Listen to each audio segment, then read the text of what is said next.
Okay, so I have Tony next to Aroldis Chapman. Okay, I use a Chapman all the time simply because it's obvious what he's doing. Okay, do you know who he is? No. Okay, he's a closer for the Chicago Cubs. Mm-hmm. Okay, he's from Cuba. That's him pitching from in Cuba here. Used to pitch for the Cincinnati Reds and the Yankees. Okay, so this is the big thing that we need to take away from what we're seeing. We're just going to talk about similarities and differences. Okay, so we talked about the need to move fast today. Okay, so in real time, he's doing all of this from here to here in less than a second. Like it literally takes like 0.9 seconds for him to go here all the way through his throw and get the ball out of his hand. Okay, so from the time he lifts to the time the ball catches the catcher's mitt, it's like 1.3 seconds. Yeah. So the actual part of him actually moving is extremely fast. Okay? In order for us to accomplish that, we need to be moving forward early. Okay? So you're going to notice as you lift in your video, you are over your right foot. When he lifts, you're going to see him starting to shift forward.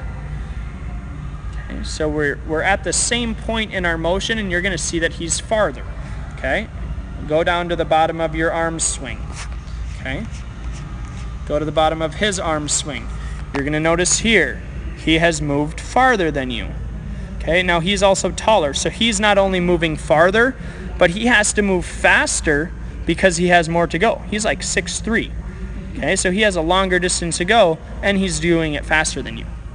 Can you see the things that I'm seeing? Yes. Okay, so the reason why I take video of this and put it here so you can watch this as many times as you want.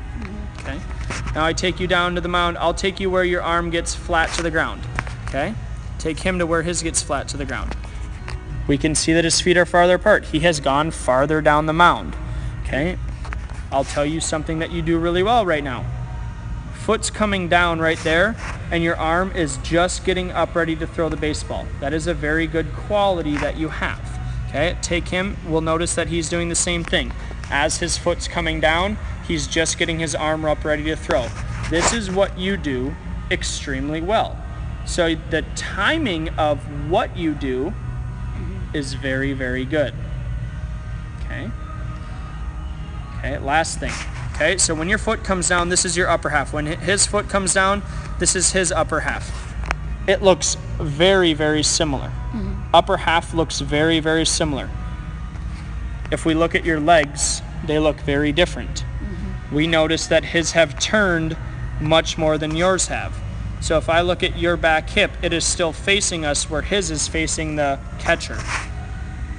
So by the time your hips get to where his are, you're right here. So this is the last idea that I want you to take away, is that we need our hips to turn before we turn our shoulders. So you do a really good job making sure your shoulders don't turn too soon, but where you can get better is you turn your hips and shoulders at the same time. The best throwers turn their what first? Their legs. Yeah, their legs, their hips. We see him turning his hips before we see him turning his shoulders.